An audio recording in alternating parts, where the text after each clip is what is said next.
네, 안녕하세요. 대박플러스 김보람입니다. 오늘 코스피 지수가 이틀 연속 상승에 성공했습니다. 코스피가 0.8% 올라서 2018포인트로 마감됐고요. 코스닥도 0.7% 올라 539포인트로 마감됐습니다. 그리스 걱정을 덜게 되면서 투자 심리가 호전됐고 외국인들이 이번 주 내내 매도하다가 닷새 만에 오늘 매수로 전환하면서 지수는 오를 수 있었는데요. 이렇게 한 주 증시를 빨간불로 마감할 수 있었던 만큼 앞으로는 국내 증시에도 따뜻한 봄 기운이 완연했으면 하는 바람입니다. 자, 그리고 오늘 고수들의 투자 비법은 나비 효과에 대해서 배워보는 시간이죠. 기대 많이 해주시고요. 오늘은 우진 투자 컨설팅의 이성규 팀장과 함께합니다. 팀장님 안녕하세요. 네, 안녕하세요. 자, 오늘도 강의에 들어가기 앞서서 먼저 퀴즈 정답자 그리고 정답부터 한번 알아보겠습니다. 지난주 이성규 팀장님이 내주신 퀴즈는 자기 자본 이익률을 뜻하는 말이 무엇일까요? 라는 문제였는데요. 먼저 정답부터 알아볼까요? 네, 일단 정답은 1번 ROE였습니다. 네. 리턴 이쿼티라고 해서 자기 자본 이익률이 되겠습니다. 네, 쉬우셨죠? 자, 그렇다면 한 주간 퀴즈의 정답자는요? 네, 휴대폰 뒷번호로 그 2083님, 그리고 2634님, 그 2494님, 5212님, 3258님 이렇게 5분이 선정이 되셨습니다. 축하드리겠습니다. 네. 당첨되신 분들 굉장히 축하드리고요. 지금 책 배송이 조금 늦어지시는 분들이 좀 있을 것 같아요. 일률적으로 좀 보내다 보니까 지연이 되는 것 같은데 다시 한번 사과의 말씀 드리도록 하겠습니다. 아직 못 받으신 분들 조금만 더 기다리시면 책 받아보실 수 있으실 거예요.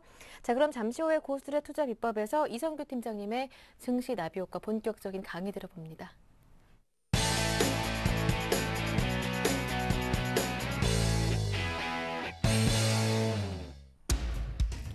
과거는 현재를 반영하고 현재는 미래를 반영한다. 고정관념은 투자시장 최대의 적. 시장은 선을 그리며 움직이지만 그 끝은 점이다. 이성규의 나비효과 지금부터 함께합니다. 네, 이성규의 나비효과 본격적인 강의 들어보기 전에 여러분 궁금한 점 생기시면 또 어떻게 하는지 방법 알려드려야겠죠? 궁금한 점은요. 샘플러스 홈페이지 와그락을 게시판에 남겨주실 수 있습니다. 여러 전문가분들이 답글 달아주고 계시니까요. 공부하실 때는 와그락을 게시판을 또 이용해 보시고요. 이 샘플러스에서 증권 전문가 방송 매 시간마다 함께하고 있으니까요. 샘플러스 증권 전문가 방송도 적극적으로 활용해 보시길 바랍니다. 자, 그럼 먼저 오늘 퀴즈 알려드리도록 할게요. 퀴즈의 답을 아시는 분들은요. 문자나 아니면은 샘플러스 홈페이지 와그락을 게시판을 통해서 정답과 또 연락처를 보내주시면 되는데요. 방금 전에 보셨던 것처럼 이성규 팀장의 책입니다. 시장을 읽는 기술 책을 매일매일 한 분께 드리고 있으니까요. 여러분 많은 참여 기다리고 있을게요. 자, 그러면 금요일 오늘의 문제 나갑니다. 바로 이 문제인데요. 2011년 세계 도박 산업의 규모는 얼마일까요? 1번 4조 2천억 달러, 2번 4조 5천억 달러, 3번 5조 달러입니다. 정답을 아시는 분들은 다시 한번 알려드릴게요. 문자나 샘플러스 홈페이지 와그락을 게시판을 통해 정답과 연락처를 보내주시면 됩니다. 자, 오늘 강의 잘 들어주시면 모르시더라도 금방 알아내실 수 있으시니까요. 강의 내용 끝까지 집중하시길 바랍니다. 자, 오늘 이성규의 나비효과 본격적으로 시작해 보겠습니다. 자, 오늘의 주제는 어떤 주제인가요? 네, 오늘 주제 네. 같은 경우는 뭐 옆에 보이다시피요. 그러니까 잭팟을 터트리라는 주제인데요. 여러분들 뭐 요새 뭐 증시가 그렇게 탐탁치도 않은데 뭐 오늘 장도 크게 올랐고 그런데 이 코너 이름이 또 대박 플러스지 않습니까? 네. 이제 그렇다 보니까 여러분들 대박 나시라는 의미에서 오늘 주제 같은 경우는 잭팟을 터트리라는 주제로 좀 준비를 해봤습니다. 잭팟을 터뜨려라. 생각만 해도 굉장히 즐거워지는 주제이기도 한데요. 뭐 얼마 전에 도박 산업이 뭐 급성장하고 있다는 뉴스도 봤던 것 같고 이어가려는 내용이 아닐까 뭐 이런 생각도 드는데 자, 본격적으로 강의 들어보겠습니다. 이번 주의 주요 기사 어떤 것들 뽑아주셨나요? 네, 이번 주에도 네. 한 3개 정도의 네. 기사를 한번 뽑아봤습니다. 뭐 여러 가지 뭐 연관성들 굉장히 많고 보신 분들도 많을 것입니다. 이제 첫 번째 그 뉴스 기사를 한번 보도록 할게요. 네. 미국의 그 최근에 나온 경제 지표죠. 뭐 공장 주문 자체가 석 달 만에 좀 감소가 됐다라고 합니다. 일단 그런 부분들 최근에도 뭐 저도 많이 말씀을 드렸었고 여러 전문가들도 많이 말씀을 해주셨는데요. 바로 이제 유가라는 부분 때문에 일단 이런 그 우리나라도 역시나 마찬가지고 세계의 그 어떤 그 소비 중심이라고 할 수 있는 미국도 역시나 공장 주문이 석 달 만에 감소하는 그런 결과를 겪었습니다. 그래서 뭐 어떻게 보면 그 지금 뭐 경제가 이래서 꺾이는 거냐 아니냐 뭐 이런 얘기들도 있는데 뭐 꺾인다 이런 측면 자체 문제라기보다는 네. 일단 유가라는 부분에 좀 많이 이렇게 집중이 돼 있다. 그래서 향후에 유가가 어떻게 움직이냐에 따라서 전체 경제가 좀 이렇게 움직일 수 있다라는 그런 얘기가 되겠는데요. 사실상 그렇습니다. 기업 같은 경우에 크게 그 어떤 기업 환경에 영향을 미치는 거, 그러니까 대외 변수, 그러니까 내부적 변수라고 한다고 하면 뭐 어떤 제품을 만드는가, 어떤 제품을 어떻게 판매를 하는가 그런 부분들, 마케팅을 어떻게 하는가 이런 것들을 들 수 있겠지만 대외 변수라는 게 있습니다. 대외 변수도 뭐 상당히 중요한데요. 크게 뭐가 있냐면 여기다 제가 한번 써볼게요. 첫 번째로는 뭐 금리라는 거가 있을 거고 두 번째는 이제 물가라는 부분입니다. 물론 물가의 중심은 뭐가 있냐면 이 부분에서 바로 이제 유가, 원유 자체가 좀 물가의 중심을 많이 차지하고 있죠. 그렇기 때문에 유가가 상승하게 되면 전반적인 물가들이 올라갑니다. 근데 그 사람들이 그렇더라고요. 왜 유가가 올라가는데 도대체 그 물가가 상승하는 거냐? 쉽게 생각해 보시면 됩니다. 예를 들어서 어떤 제품을 운반하고 상품을 운반할 때 그냥 움직이는 거 아니죠. 분명히 에너지원이 있어야 되는데 그 중에서 이제 뭐 대부분이 이제 그 자동차나 이런 것들을 이용하게 되면 당연히 그런 부분들에서 소비가 늘어나게 되는 거겠죠. 바로 그런 부분들 때문에 이제 유가 자체가 수요가 계속해서 늘어나게 되는 거고 이제 그런 부분들이 전반적인 물가에 여파를 미치게 됩니다. 상품 자체도 그러니까 올라갈 수밖에 없고요. 단가를 낮추기 위해서. 하지만 그 이 두 부분이 크게 작용하는데 지금 경제 자체로 전체적으로 놓고 보게 되면 금리 자체는 뭐 거의 미국 같은 경우는 실질 금리 자체가 마이너스로 좀 들어가 있는 상태고 우리나라도 뭐 역대 금리 수준을 보게 되면 굉장히 낮은 수준인데 그렇기 때문에 금리 자체가 이런 기업 환경의 여파라든지 경제 전체에 미치는 여파 정도는 굉장히 작다라는 얘기입니다. 문제는 바로 이거죠. 이제 물가, 네. 유가라는 부분인데 사실상 지금 현재로 봤을 땐 제가 봤을 때는 그렇습니다. 유가가 여기서 더 올라가면 무조건 문제가 되고요. 무조건 문제가 되고 내려간다고 해도 그렇게 좋은 환경은 조성이 안 됩니다. 왜 그러냐면 그 유가 내려가고 물가 내려가면 당연히 좋은 거 아닌가요? 라고 할 수도 있겠지만 기업 같은 경우는 먼저 이제 재고를 많이 받아들입니다. 재고를 받아들이는데 재고가 이미 물가가 올라가 있는 상태에서 원재료들을 갖고 오다 보니까 향후에 물가가 내려가게 됐을 때 판매할 수 있는 그 판매 가격이 네. 그렇게 그러니까 높은 가격으로 책정할 수는 없다라는 얘기가 됩니다. 그렇게 되면 원재료 가격이 당연히 부담이 되죠. 그래서 마진율이 낮아지는 겁니다. 소위 이게 말하는 이제 디플레이션이라고 하는 그런 부분인데 그것이 지금 상황에서 뭐 경기 침체로 간다 이런 분위기보다는 유가가 위아래로 변동할 경우에는 결국에는 그 어느 정도 좀 산업 자체가 부진해질 수밖에 없다라는 거 이런 점들을 이걸 통해서 좀 말씀을 드릴 수가 있겠고요. 유가가 상승하면 당연히 부진이 올 수밖에 없습니다. 원재료 부담은 계속해서 지게 되고요. 그만큼 기업들은 어려운 환경에 처할 수가 있다라는 거. 그래서 이런 기사를 통해서 이제 볼 수가 있는데 그 많은 분들이 아실 거예요. 왜 이렇게 물가가 상승했는지. 바로 이제 양적 완화라는 부분이죠. 미국이 계속해서 양적 완화, 지금 2차 양적 완화까지 했고, 지금 3차 양적으로 하느냐, 마느냐, 이런 얘기들이 나오는데, 3차 양적 완화를 하자니, 바로 이 유가 부분이 더 급등할 것 같고, 그렇다 보니까 제대로 지금 미국도 양적 완화를 해야 되냐, 말아야 되냐, 이런 얘기들도 나오고 있고요. 거기서 추가적으로 나오는 얘기들이 뭐냐면, 이제 양적 완화를 하더라도 물가에 충격 없이 하는 방법을 좀 찾아내겠다라고 하는데, 실제적으로 뭐 경제 부분을 이제 다 공부해 보신 분들 알지만 있습니다. 그러니까 통화 자체가 물가와 통화는 같이 늘어나면 같이 늘어날수록 같이 움직인다라는 거 그런 것들이 있는데요. 기본 경제학으로 따졌을 때는 사실상 그거는 지금 현재까지는 해결책은 없는데 그 부분에 있어서는 뭐 유명한 뭐 경제학자라든지 우수한 경제학자들이 뭐 해결책을 찾아낼 수 있다라고도 한 번쯤은 좀 기대해도 좋은 것으로 좀 판단되고 있습니다. 그래서 아무튼 양적 완화가 추가적으로 됐을 때는 일단은 물가 부분이 같이 올라갈 수밖에 없다. 만약에 물가가 올라가지 않는다라고 한다면 3차 양적 완화가 먹히지 않는다는 얘기가 되기 때문에 오히려 또 반대로 내려갈 수 있다라는 거. 그렇게 됐을 때 이 양적 완화라는 부분들, 뭐 향후에 어떤 경제학자들이나 이런 부분들을 어떻게 해결할지 뭐 자세히 알 수는 없겠지만 일단 그런 부분들을 봤을 때 역시나 이런 물가라는 부분들 여러분들이 좀 민감하게 좀 반응하셔야 된다라는 걸 우선적으로 이 기사를 통해서 이제 말씀을 드릴 수가 있겠고요.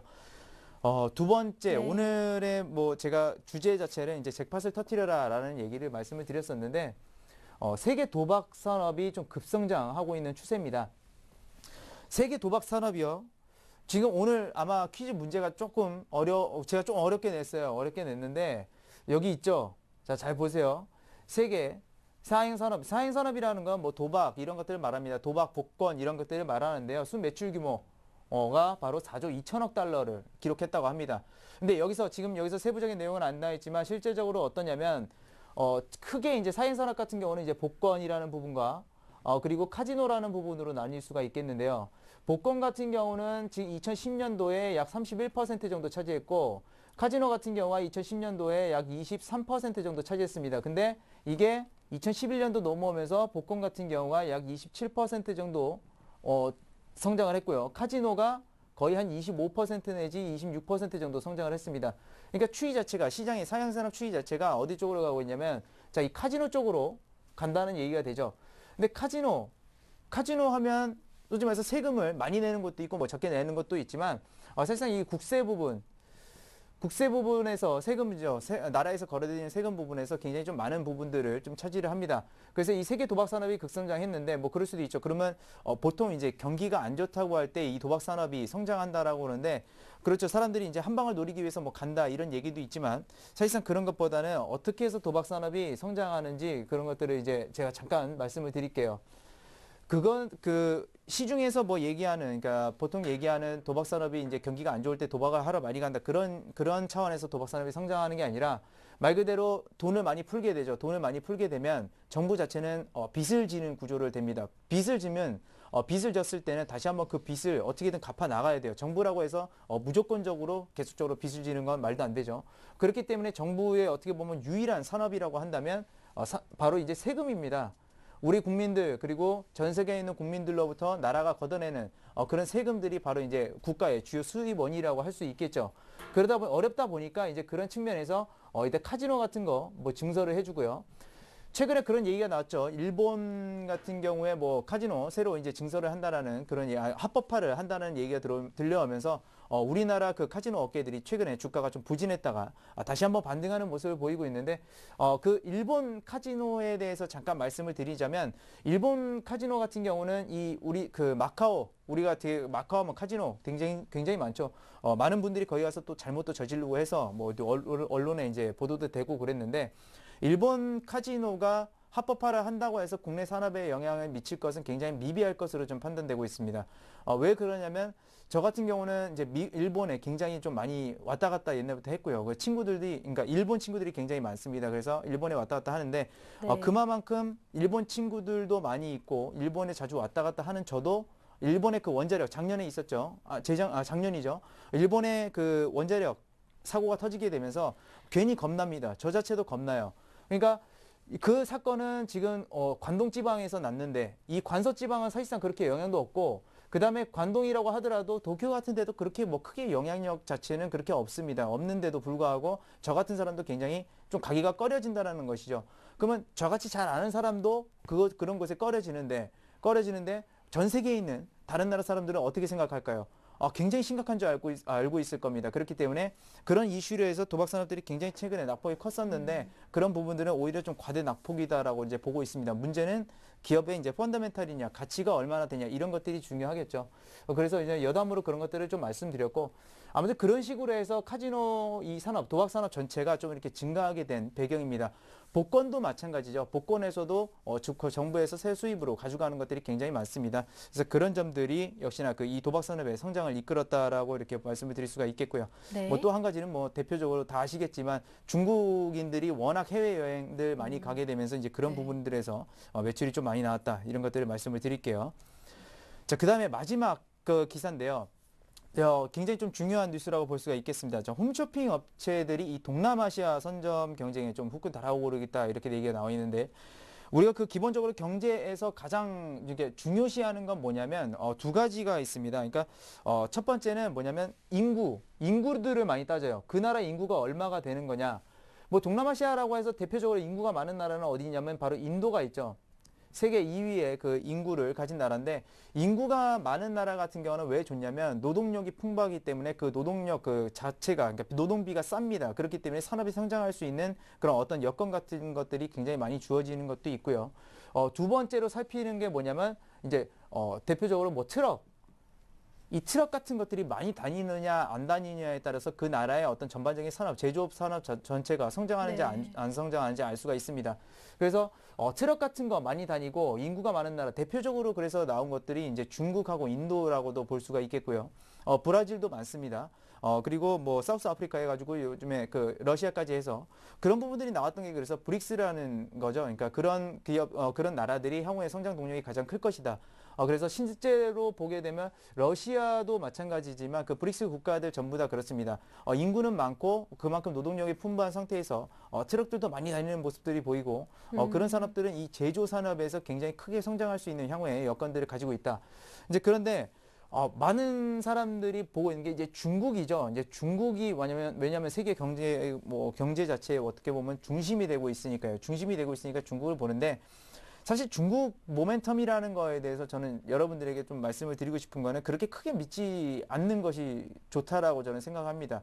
왜냐하면 중국에는 대표적으로 이 어떤 게 있냐면 그 전에 방송에서 말씀을 드렸는지도 모르겠는데요. 이 온주상해라고 하는 엄청난 그 중국의 그 상업 집단이 있습니다. 근데 옛날 그런 얘기 들어보셨을 겁니다. 그러니까 유태인들이 전 세계 그 상업 시장을 장악했다라는 얘기가 들리는데 이 사람들이 바로 그 사람들과 굉장히 좀 이렇게 비유사한 그 상업 전략을 구사를 하고 있고요. 이 사람들은 굉장히 똘똘 뭉칩니다. 그래서 대표적으로 차이나타운 같은 것들이 세계 시장에서 굉장히 빠르게 굉장히 빠르게 확장들을 해왔었죠. 유태인들보다 더 강력하다고 볼 수 있겠고 이 사람들 자체는 어떠냐면 자기 그 친족 계열, 뭐 같은 그 지역 계열 이런 사람들을 굉장히 많이 크게 같이 이제 성장을 합니다. 그런 사람들과 잘 경쟁을 안 해요. 근데 다른 나라라든지 다른 지역 사람들하고 굉장히 배척을 많이 합니다. 전 세계에서 상권을 많이 잡고 있는 게 바로 이 온주상의 사람들인데 우리나라나 여타 나라나 이런 사람들을 통해서 사실상 그 적대 관계죠. 적대 관계인데 중국에다 계속 그 중국 모멘텀 얘기하고 그러는데 우리가 가져가는 것은 뭐냐면 이 사람들이 무슨 산업을 하고 물론 그 산업을 전체 다 이 사람들이 할 수는 없습니다. 말 그대로 나머지 짜투리 부분들을 우리나라도 물론이고 다른 나라가 가져간다는 네. 거. 근데 워낙에 인구가 중국이라는 나라가 인구도 많고 이제 그렇다 보니까 우리 짜투리만 가져가더라도 굉장히 산업 성장이 큰 거예요. 그래서 그런 부분들을 보는 것이지 정작 그 안에 들어가 있는 핵심 자체에서 우리가 성장하기는 굉장히 힘들다. 아예 기술력이 좋으면 뭐랄까요? 이건 여담으로 뭐 말씀을 드렸던 거고. 이제 그 동남아시아 이 시장을 선점하려고 굉장히 노력 중입니다. 뭐 대표적으로 여기 보게 되면 뭐 CJ 오쇼핑도 이제 있고요. 뭐 여기는 나오지 않았지만 여기 나왔네요. GS샵, 그러니까 GS 홈쇼핑을 또 말하는 거죠. 이것뿐만 아니라 롯데쇼핑, 롯데홈쇼핑도 있죠. 이런 나라들. 이게 왜 좋냐면 유통업 같은 경우는 사실상 뭐 불도저 역할을 합니다.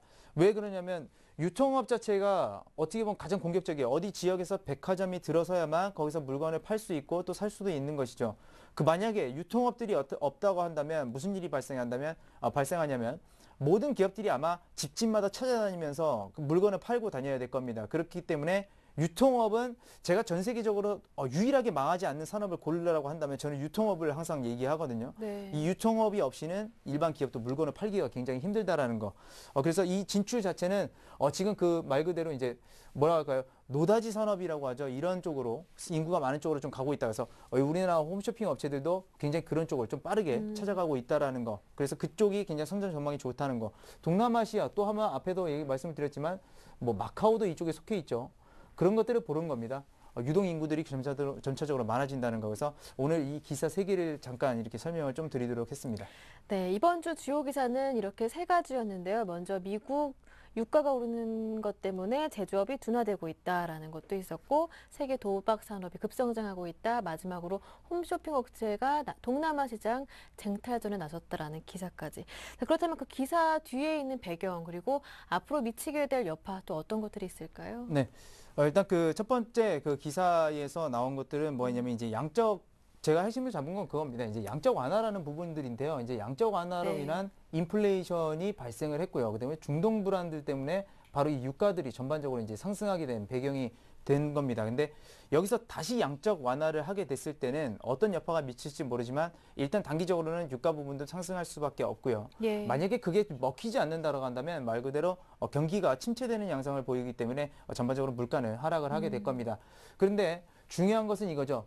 다시 양적 완화를 한다는 그 자체가 네. 저는 여기서 이제 키포인트라고 이제 볼 수가 있겠고요.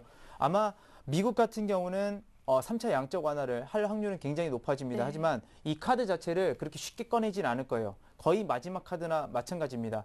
왜 마지막 카드냐면 뭐 2008년도서부터 지금까지 해가지고 양적 완화를 계속 시켰는데 전에도 이거 설명을 드렸지만 10,000원에서 플러스 10,000원으로 양적 완화를 시키는 거는 100%의 효과가 나지만 10,000원에서 10,000원 푼 상태에서 여기서 10,000원을 풀어봤자 이것은 무슨 결과가 발생하게 되냐면 50%의 결과밖에 안 나온다는 것이죠. 여기서 10,000원, 10,000원, 10,000원, 30,000원 했는데 30,000원에서 또 10,000원을 풀어봤자 그거는 30%의 효과밖에 안 됩니다. 그러니까 회복하는데 굉장히 어렵다는 그런 얘기들이 될 수가 있겠고요. 자, 우리 두 번째 기사가 좀 이렇게 집중적으로 오늘 봐야 될 부분입니다. 이따가 제가 말씀드린 기업과 또 연관성이 있는데요. 세 수입 증대를 위해서 늘어난 카지노 산업이라고 제가 말씀을 드렸어요. 근데 그렇죠.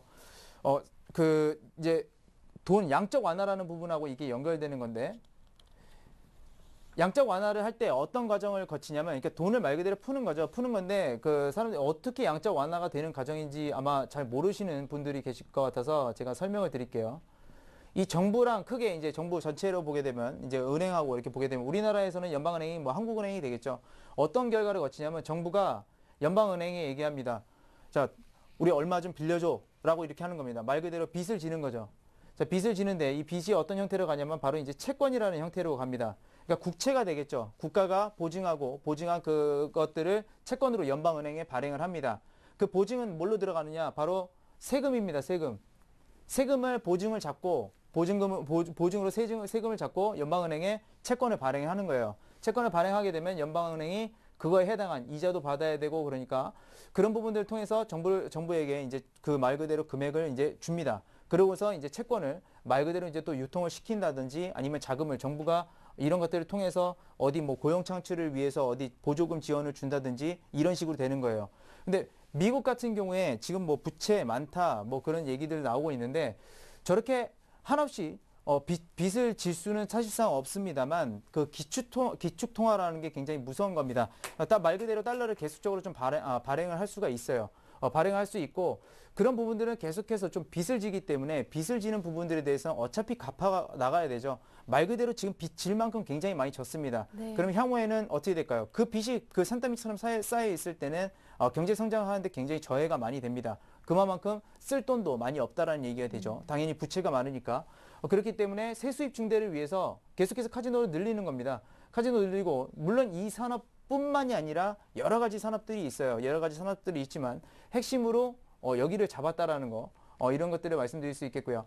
그래서 아까 말씀드린 양적 완화를 통해서 그럼 양적 완화 계속 할 수 있냐라는 부분들 계속 할 수 있습니다. 세수입이 늘어나면요. 세수입 늘어나면 계속해서 증대시키고 또 세수입 받아서 그걸로 또 고용 창출시키고 계속 이게 반복되는 겁니다. 근데 이게 말하면 굉장히 무서운 거죠.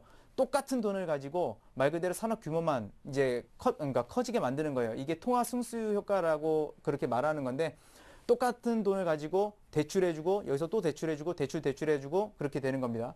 그거에 대해서 뭐 간단히 설명드리면 뭐 예를 들어서 여기 은행이 어떤 사람한테 이 은행한테 10,000원을 만약에 대출해준다고 하면 뭐 이자 나중에 주겠죠. 여기서 이 사람이 또 다른 은행에 그러니까 그 대출을 10,000원을 준다고 생각을 해보죠. 그러면 또 여기서 이 돈을 가지고 그대로 주는 겁니다. 이 은행이 또 여기서 이거 가지고 10,000원을 또 대출해주게 되면 실제로 돈은 10,000원밖에 없는데 시장에서 인식하는 것은 어떤 상태로 들어가냐면 그러니까 여기 30,000원이죠. 네. 실제 돈은 10,000원밖에 없는데 30,000원으로 인식하게 됩니다. 시장 자체가요. 그만큼 돈이 돈다라는 거. 그래서 그냥 마냥 저렇게 양적 완화를 하는 것도 굉장히 좀 그러니까 굉장히 나중에 가서는 위험성이 클 것이다. 그래서 네. 양적 완화에 대해서 굉장히 경계하라는 얘기가 바로 이런 것들에서 나온 겁니다. 그런 점들. 그래서 어쩔 수 없이 미국 정부는 세수입을 증대를 시킬 수밖에 없는 구조라는 거를 키포인트로 말씀을 드리겠고요. 두 번째, 이거는 아까 한 맥락이랑 이미 설명을 드린 겁니다. 추가적 양적 완화죠. 추가적 양적 완화 시 카지노 산업은 더 확대될 수밖에 없는 거예요. 지금 크게 미국에서 지금 버지니아주랑 플로리다주에 이 카지노 합법화를 하기 위해서 굉장히 많은 좀 이렇게 노력을 기울이고 있습니다. 네. 근데 한 가지 문제는 뭐냐면 대선을 앞두고 있죠. 대선을 앞두고 있기 때문에 그게 쉽사리 될 건지 안 될 건지는 모릅니다. 말 그대로 대선이 끝나고 지금 만약에 대통령 선거가 딱 끝나서 새 정부가 출범을 했고 아니면 그 오바마 정부가 이게 다시 한번 가게 된다면 그때는 좀 확실성이 커지게 되지만 그 이전까지는 좀 약간 충돌이 많을 것이라는 거 정책상으로 그 부분들을 말씀을 드리겠고요. 유럽이 시급하죠. 지금 유럽 같은 경우 최근에 뭐 그리스가 갑자기 으름장을 놨죠. 우리 그냥 디폴트 해버릴까 보다 이런 식으로 하면서 막 으름장을 놓고 굉장히 협박을 많이 하는데 사실상 그런 확률은 굉장히 적습니다. 적은데 유럽은 말 그대로 시간이 필요한 거죠. 시간이 필요해서 어떻게든 돈을 막아야 됩니다. 그래서 ECB도 채권 매입해주고 뭐 EFSF도 계속해서 매입해주고 그런 식으로 해서 말 그대로 버티는 거예요. 근데 그리스 대표적인 얘기가 지금 그리스가 나오는데 그리스의 산업 자체가 거의 없죠. 여기는 해운업하고 보통 뭐 하냐면 해운업하고 바로 관광합니다. 예.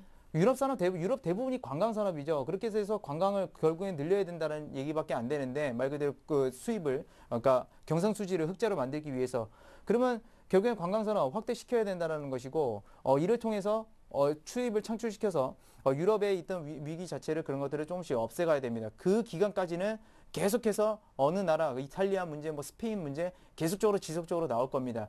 절대 끝나지 않을 거예요. 그래서 이런 부분들이 계속해서 나오게 될 것이라는 거를 여기서 좀 키포인트로 좀 말씀을 드릴 수가 있겠고요.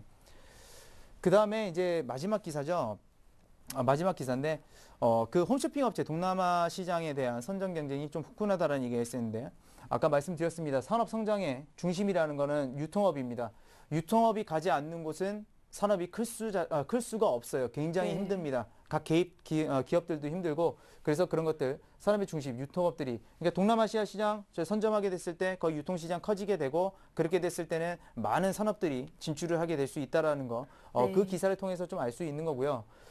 최근에 중요한 건 뭐냐면 이제 전 세계적으로 경제가 어렵다 보니까 유동인구가 집중되는 산업에 전부 다 이제 보고 있습니다. 포커싱을 두고 있어요. 그렇기 때문에 FTA 자체가 그 뭐 다른 어떤 관세 철폐 이런 차원이 아니라 이런 것들을 말하는 겁니다. FTA를 하게 되면 교육 규모가 늘어나게 되고 자연스럽게 그 유동인구가 늘어나게 됩니다. 그래서 FTA의 핵심 자체는 사실상 그 이 유동인구에 달려 있다. 그래서 실제적으로 FTA 발효를 해서 만약에 유동인구가 늘어나지 않는다는 것은 그 FTA는 거의 다 실패했다라고 보면 되는 겁니다. 네. 그런 효과를 보는 거기 때문에요. 그래서 이런 점들 어차피 우리나라도 인도와 FTA를 맺었기 때문에 그런 부분들에 대해서 같이 일어날 수 있을 것이라고 보이고요. 그래서 유동인구 산업을 이렇게 꼽아보면 대표적인 게 있습니다. 뭐 아까 이제 말씀드렸지만 이제 쇼핑 업체들이 있고요. 뭐 그 나라에 뭐 쇼핑만 하러 가나요? 관광도 하러 가면 네. 당연히 호텔도 들어서게 되죠. 그리고 이런 부분들이 이제 연쇄적으로 이제 일어나는 부분들인데, 바로 이런 것들. 그래서 이 유동인구 산업들에 지금 전반적으로 집중을 되고 있기 때문에 말 그대로 협력이나 유럽 문제 해결하기 위해서는 이런 부분들이 굉장히 주목을 많이 받을 것이다. 그래서 향후에 경기가 어려우면 어려울수록 가장 많이 네. 주목받는 산업들이 바로 쇼핑, 호텔, 관광. 이 산업들이 제대로 성장하지 않았을 때는 아마도 경기가 회복하기 굉장히 어렵지 않을까 저는 그렇게 생각을 하고 있고요. 그렇기 때문에 오늘 그 뉴스 세 개에 대한 그 기사들에 대한 어떤 배경이라든지 그 향후 여파라는 것들 좀 이렇게 간단하게 좀 말씀을 드렸습니다. 네, 그렇다면 오늘 내용을 토대로 해서 팀장님이 주목하시는 산업과 기업 어떤 건가요? 네, 오늘 네. 제가 좀 특별히 좀 준비를 예. 했습니다. 네. 자, 오늘 여기다 보시다시피 이제 코텍이라는 기업인데요. 코텍 같은 경우 아시는 분들은 굉장히 잘 아실 거고 모르는 분들은 모르실 텐데 제가 사실은 오늘 그 기사에 대한 내용보다는 이 기업에 대한 내용들을 좀 상당히 많이 준비를 했습니다. 이 기업을 상세하게 좀 우리가 뜯어볼 수 있도록 하는 시간을 가졌는데 코텍 같은 경우는 여러분들 그 많이 들어보셨을 거예요. 그 카지노 부분에 있어서 그 디스플레이 부분을 만들어내는 그런 업체입니다. 말 그대로 그 산업용 모니터라는 건데요. 왜 이 기업에 대해서 제가 이렇게 좀 말씀을 드리냐면 사실상 그 한 2주 전인가요? 이 기업에 그 탐방을 다녀왔었는데 굉장히 좀 머릿속에 기억이 많이 남습니다. 코텍이라는 회사가 어디 있냐면 인천대 입구역에서 내리면 이렇게 좀 가면 있어요. 근데 이날 제가 거기가 그러니까 그렇게 그러니까 한가한 동네인 줄 몰랐어요. 거기 아무것도 없습니다. 아무것도 없고 그다음에 뭐 심지어 커피숍도 없어요. 근데 저희가 탐방을 다닐 때 왜 차를 못 끌고 가냐면 시간 늦을까봐 그 시간을 맞추기 위해서 전철을 많이 이용합니다. 버스도 잘 안 타요. 버스도 잘 안 타게 되는데 그래서 맞추고 갔는데 말 그대로 조금 일찍 가는 경우가 있습니다. 왜냐하면 그 기업에 늦을까봐 조금 늦을까봐 먼저 가게 되는데 한 30분 전에 도착했어요. 근데 2주 전에 그 금요일 날 굉장히 날씨가 좀 추웠습니다. 그래서 말 그대로 담당자 이름도 제가 제대로 그러니까 외우진 않고 갔어요. 그렇기 때문에 전화로만 약속하고 갔는데 담당자분 이름은 몰라가지고 들어가기가 힘든 거예요. 그래서 네. 전화를 또 밖에서 이렇게 했는데 전화가 또 점심시간이어서 안 받으시고 그래가지고 경비실에 갔습니다. 경비실에 갔는데 경비 아저씨가 담당자 이름 모르면 못 들어오고 네. 거기서 밖에서 기다려야 된다 해서 제가 30분 동안 이 기업을 찾아갔다가 30분 동안 밖에서 추위에 진짜 떨었었거든요. 네. 그만큼 기억에 굉장히 많이 남았던 어떻게 보면 악몽이라고 볼 수도 있겠지만 그래서 어쨌든 간에 갔는데 첫 번째로 제가 말씀드렸던 부분이 있죠. 주위에 네. 아무것도 없습니다, 여기는. 그래서 제가 IR 담당자를 먼저 만나자마자 제일 먼저 한 말이 그거였어요.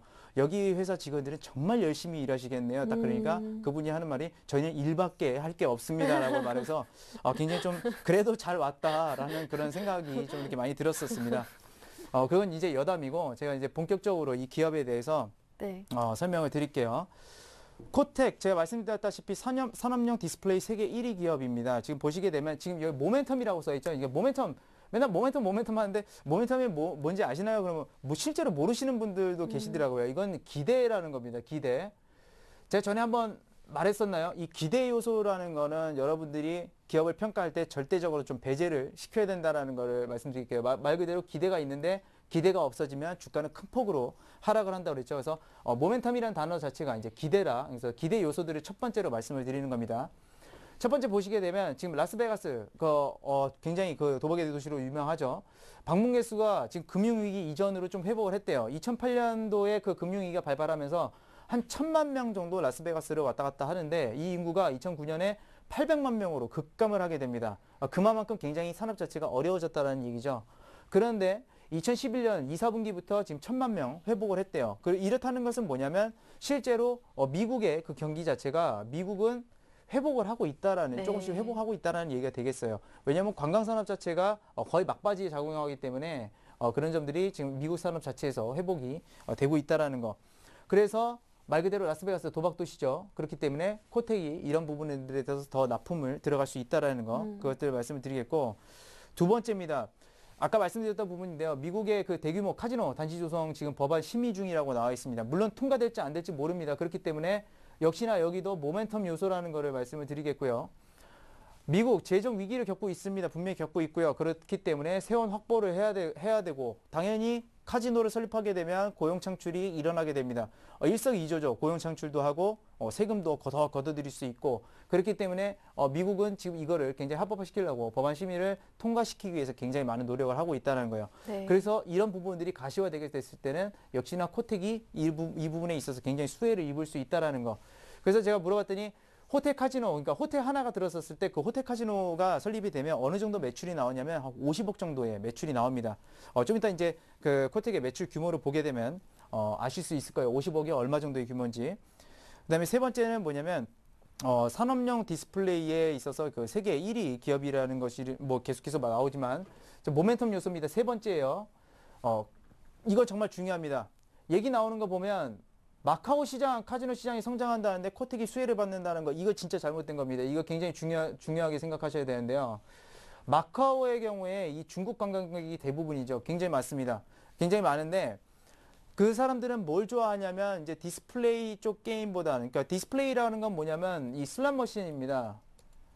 일명 일본말로 이제 빠찡꼬라고 그러죠. 이렇게 당겨가지고 하는 건데 요즘에는 다 이제 버튼식으로 바뀌었는데 사실상 이거는 북미나 유럽 쪽이 더 각광을 받지 그 마카오 시장 이런 그 그러니까 중국 계열의 그 시장에 카지노 시장에 있어서는 이게 크게 영향력이 없습니다. 그래서 보게 되면 마카오 카지노 단지 뭐 조사 이런 얘기들이 나오면 코텍이 최대 수혜주라는 얘기 나오는데 그거 정말 잘못된 거고요.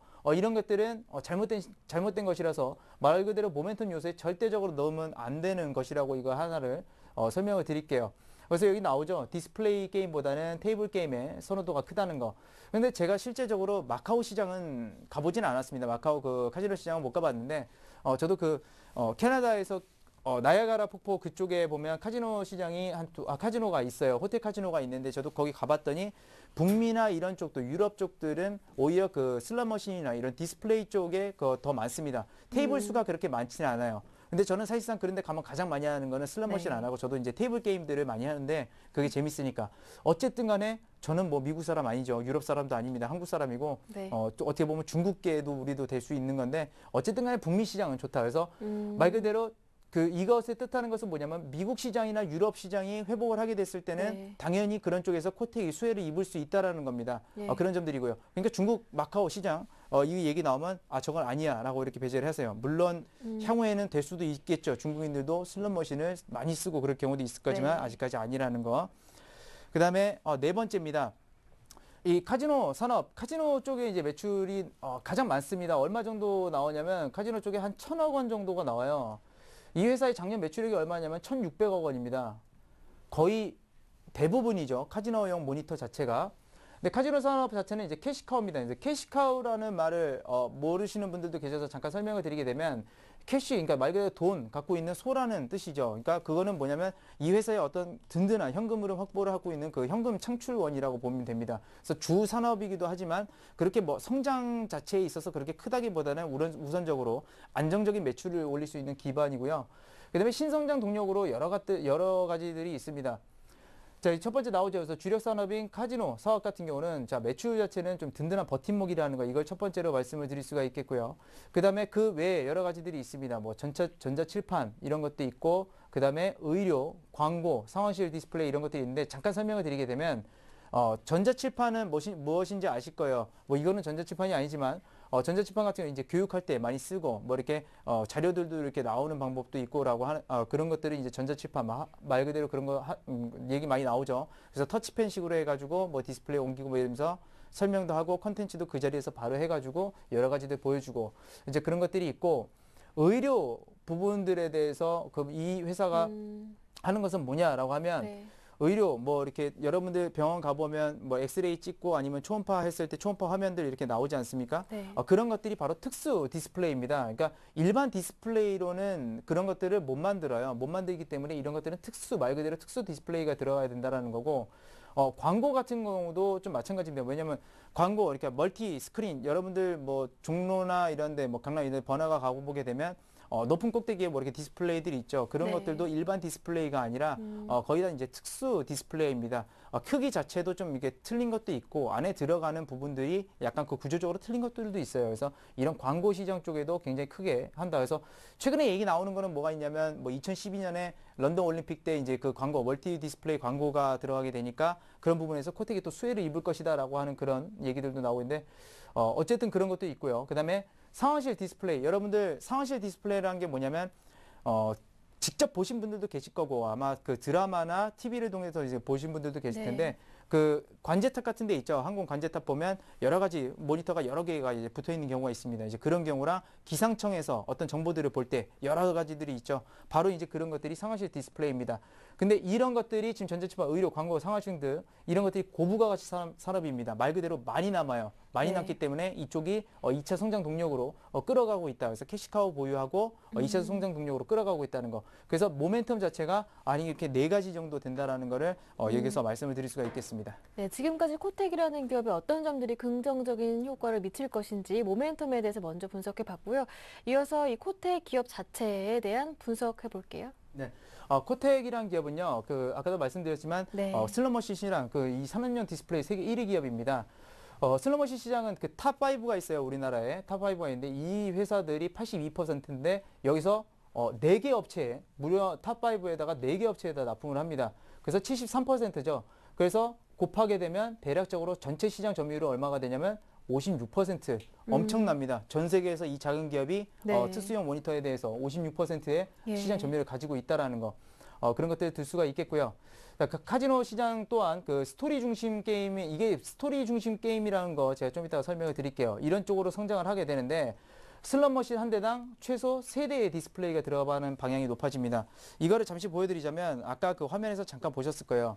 여기서 보게 되면 그런 것들이 나오죠.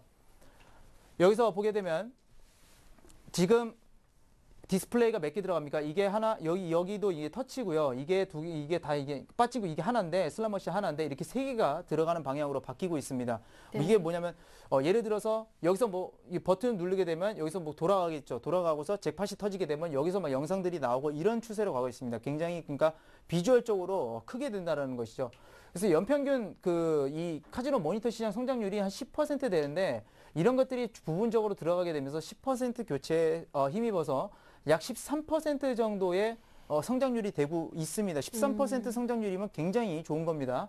그래서 이런 식으로 가고 있는데 아마 이게 좀 어렵다 하면 쉽게 이제 설명을 드리게 되면 어떤 것들이 있냐면 여러분들 아마 닌텐도 DS라는 게임 아실 거예요. 그 네. 밑에 화면도 있고 위에 화면도 있는데 이제 그런 부분들이 있습니다. 그래서 실제로 닌텐도 같은 경우도 이런 산업용 특수 모니터를 만들고 있다라는 거. 그래서 이런 점들이 바로 이제 아까 게임 스토리 중심이라는 것들을 이제 말씀을 드릴 수가 있겠고요.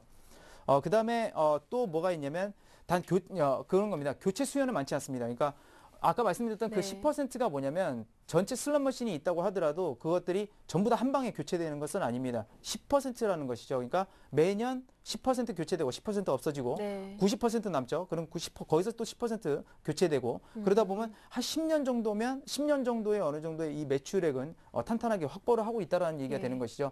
그래서 이런 것들 그러니까 10년이라는 게 뭐 단기라고 볼 수가 없지만, 단기라고 볼 수는 없지만 그런 요소들을 좀 이렇게 감안해서 캐시카우적인 요소만 좀 가질 것이라고 이제 판단을 제가 했다는 겁니다. 하지만 그 탄탄한 수요 라인을 첫 번째로 갖고 있다는 건데 여기서 좀 부가적으로 설명을 드리게 되면 이 수요 라인을 가진 자체가 왜 그러냐면 이 슬롯머신 그러면 대기업들도 이런 걸 할 수 있는 거 아닙니까? 근데 못합니다. 왜 못하냐면 일단은 대기업들은 소품종해서 다량 생산을 하죠. 이거는 대량 생산할 수 있는 체제가 아닙니다.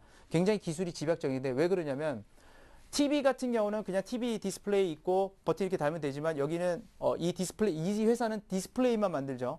그러면 아까 같이 게임 버튼 누르는 그 회사들과 협약을 해야 됩니다. 왜 협약을 해야 되냐면 호환성 문제죠. 게임 같은 경우는 호환성이 굉장히 중요한데 이 호환성을 맺고 있는 상태에서 말 그대로 어떤 기업이 대규모의 자본을 갖고 들어온다고 하더라도 이 두 회사들의 그 협력 체제를 오랫동안 같이 일해왔던 협력 체제를 깰 수가 없는 겁니다. 그러니까 대기업도 진입 못하고요. 중소기업도 함부로 자본력 갖고 진입을 못합니다. 진입을 해서 개발을 한다고 하더라도 그걸 시장을 다시 점령할 때까지는 다시 그 진입하기 전까지는 이미 코텍 자체는 엄청나게 커져 있을 수가 있다라는 점을 말씀을 드릴 수가 있겠고요. 그다음 두 번째는 의료산업 성장 지속입니다. 국내 저출산, 고령화 이런 것들이 있죠. 그래서 헬스케어 산업에 지속적인 부각이 된다는 거. 아까 그래서 그런 특수 모니터들이 많이 필요하다는 것이고요. 환자와 의사 간의 그 정확한 진단이 필요합니다. 어디가 아프고 당연히 필요하죠. 그런 것들을 선명용 디스플레이를 통해서 보고 그런 자료들을 고객들한테 전송해주고 바로 이런 것들이 헬스케어 산업이라고 볼 수가 있겠는데요. 말 그대로 환자와 의사가 커뮤니케이션을 해야 됩니다. 그림 자체가 없으면 뭘 볼 수 있는 게 없으면 커뮤니케이션이 잘 안 되죠. 물론 네. 말로 열심히 설명을 하고 하면 될 수도 있겠지만 그런 것들을 한번 보는 것보다 한 번 보는 것이 훨씬 낫다라는 거. 그래서 그 중심 자체가 이제 디스플레이 산업 쪽으로 움직이고 있다라는 겁니다. 그래서 실제적으로 어떠냐면 그 초음파 디스플레이 부분 이 부분에서 국내 1위입니다. 국내 1위고요.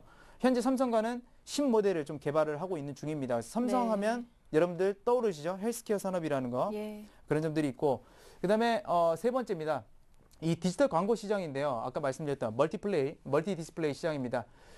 근데 좀 공교롭게도 삼성과 이 부분은 안 맺고 있어요. 삼성이 지금 삼성전자가 33%로 세계 1위인데, NEC사라고 하는 23% 여기만 좀 공급을 하고 있습니다. 그것들이 멀티 디스플레이 좀 시장에서는 조금, 약간은 아직까지는 점유율이 크지 않다라는 거. 그래서 여기 써있죠. NEC에만 지금 공급 중이라는 거. 근데 이 회사가 굉장히 재밌습니다. 그 IR 담당하시는 분도 그런 얘기를 해주셨어요. 바코라는 기업에 주목을 해야 된다. 향후에는 성장 동력이 될 것이다 하는데 이 회사가 지금 멀티 디스플레이, 그러니까 디지털 광고라는 거랑 멀티 디스플레이랑은 틀리죠. 그러니까 이거는 말 그대로 디지털 광고에서 화면 이렇게 나오는 거고 멀티 디스플레이 이쪽이 하는 거는 뭐냐면 아까 나왔었던 상황실입니다.